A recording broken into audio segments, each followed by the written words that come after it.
Social media पर जैन समाज के सबसे लोकप्रिय, आपके दिल दिल दिल में उतरने वाले, सबके लोकप्रिय बनने वाले चैनल महालक्ष्मी की ओर से आप सभी को रात्रि 8 बजे सादर जय के साथ आपके पास लाए हैं। आज फिर शुरुआत कर रहे हैं जैन तीर्थ संरक्षण के साथ। बार बार आप माने या ना माने, बुरा लगे अच्छा लगे, पर हम बेशर्म हो के आपके दरवाज़ा खटखटाते रहेंगे, आपको जगाते रहेंगे कि हमें अब अपने चल अचल तीर्थों की सुरक्षा करनी है। रास्ते में चलते रहिए हमारे साथ। हम इस समय जा रहे हैं छत्तीसगढ़ में दुर्ग जिले के पास। देख रहे हैं आप, दुर्ग जिले में दुर्ग नगर से 16 किलोमीटर दूर चल रहे हैं। शिवनाथ नदी के बाएं तट की ओर जा रहे हैं, जहां पर है नगपुरा गांव। बस पहुंचने वाले हैं, जल्दबाजी मत करिए भाई साहब, आने वाले हैं आपके साथ। कहते हैं यहां पर एक तालाब है, इस राज्य के यहाँ पर एक तालाब है, इस शहर में गांव के अंदर। उस तालाब के पास कहते हैं शादी के जोड़े के बाद किसी को जाने को मना करते थे, लेकिन एक लड़का पहुंच जाता है, और लड़का जब पहुंच जाता है देखते हैं वहाँ पर एक नाग आ जाता है।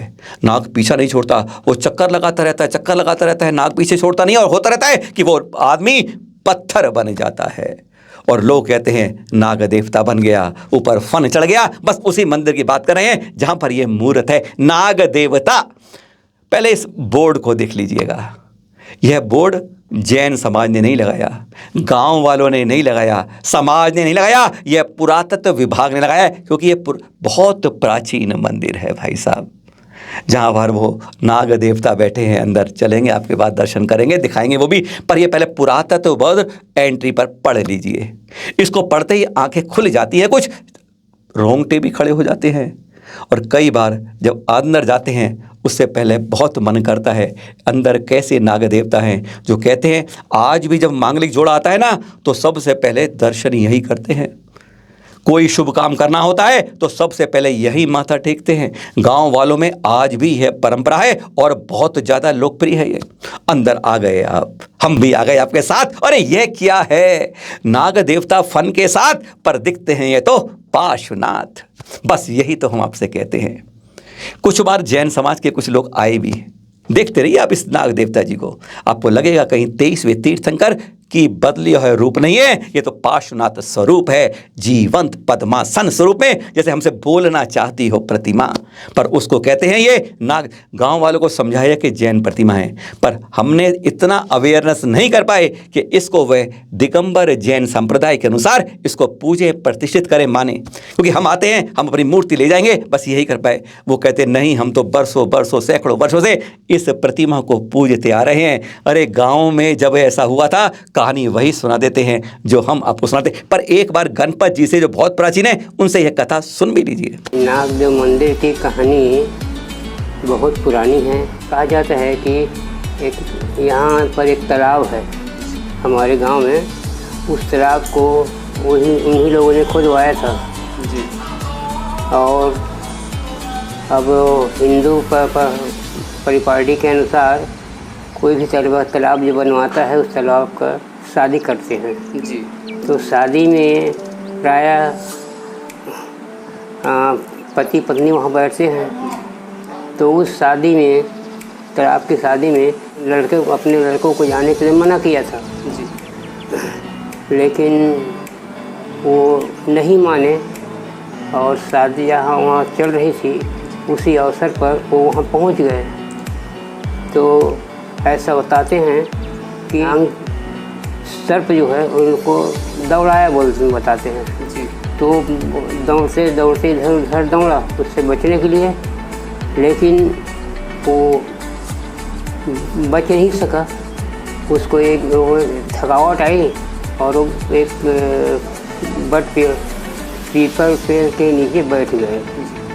वहीं पर उनको वो डस दिए सर्पों ने।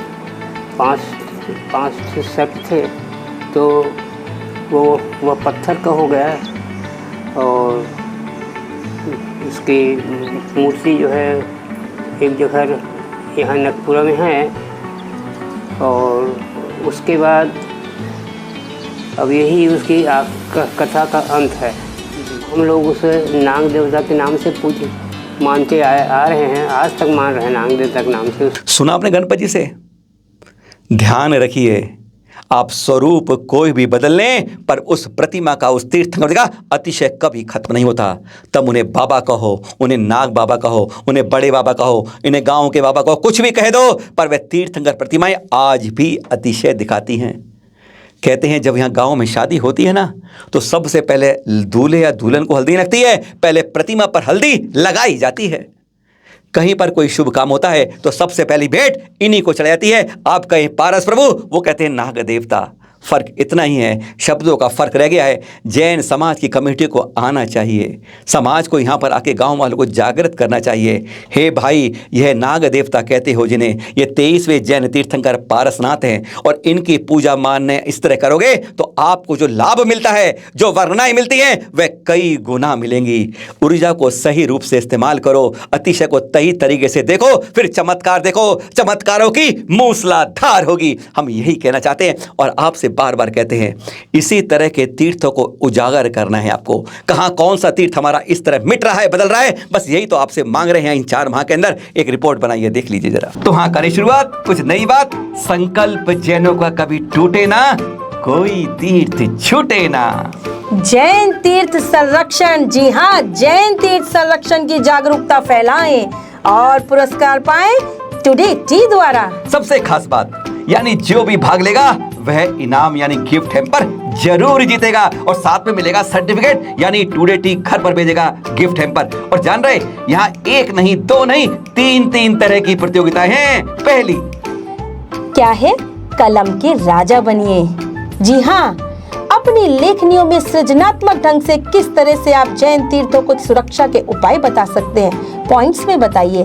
एक लेख पेपर पे लिखिए या फिर व्हाट्सएप पे आप मैसेज कर सकते हैं, लेकिन हिंदी में ही लिखना है आपको। किसी भी एक तीर्थ, 2 ये सामूहिक तीर्थों पर भी जो आपकी नजर में उसकी सुरक्षा की जा सकती है, आप कमेटियों से डिस्कस कर सकते हैं, उपाय पूछ सकते हैं क्या क्या वो वहाँ पर कर रहे हैं। किसी भी तरह की कमी को उजागर करके उसको हाईलाइट करके अपनी लेखनी में स्पष्ट शब्दों द्वारा A4 साइज एक पेपर मिनिमम पेज पर लिखकर व्हाट्सएप करना है। और दूसरी प्रतियोगिता, यानी जो बहुत अच्छा बोलते हैं, प्रखर वक्ता है। आपको सिर्फ एक विषय है, जैन तीर्थ को हमें कैसे बचाना है। अपने विचार 2 मिनट का आपको अपना वीडियो बनाकर अपने ही वाणी में भेजना है। आपकी नज़र में किसी तीर्थ में कोई कमी है, कैसे संरक्षित करें, या वहाँ पर बहुत अच्छी सुविधाएं हैं, हम लोगों को यात्रा करनी चाहिए, जैसे गिरनार के बारे में कहते हैं। बस आपको किसी भी तीर्थ पर उसके संरक्षण सुरक्षा पर बस 2 मिनट की अपनी स्पीच हमें भेजनी है व्हाट्सएप पर।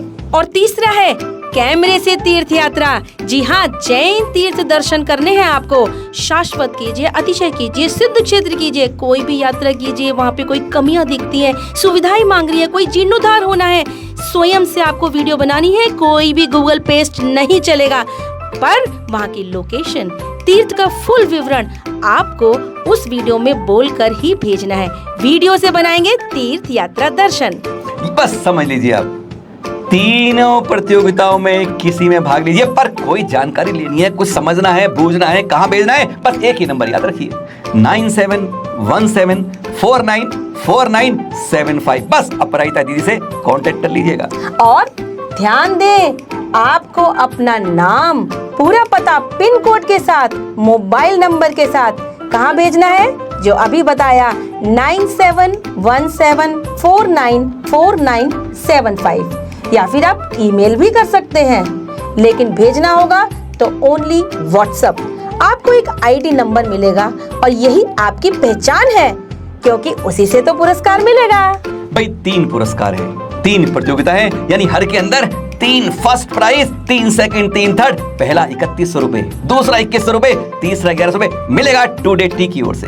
और सभी प्रतियोगियों को मिलेगा निशुल्क गिफ्ट हैम्पर। सर्टिफिकेट तो मिलेगा ही, यानी प्रमाण पत्र और गिफ्ट हैम्पर 2 टुडे टी द्वारा। अंतिम तिथि याद रखिए, 31 अगस्त 2022। जी हाँ, 31 अगस्त 2022। एक बार फिर बोल दें, 3 प्रतियोगिताएं, किसी में किस्मत आजमाएं और कुछ भी बोलिए। पहला है आपको कलम से अपनी लेखनी में बताना है कि जैन तीर्थों की सुरक्षा कैसे करनी चाहिए। अगर अच्छे वक्ता है आप तो सीधा वीडियो बनाइए अपना और बताइए हमें कि कैसे कैसे हम इस तीर्थ को देखा जो अपने बचा सकते हैं। और तीसरी बात, अपने कैमरे को लीजिए, तीर्थ यात्रा कीजिए, साथ में हमें वहां के चित्र या वीडियो बनाकर भेजिए विवरण के साथ, यानी एक साथ ना हींग लगे ना फिटकरी, रंग भी चोखा आए।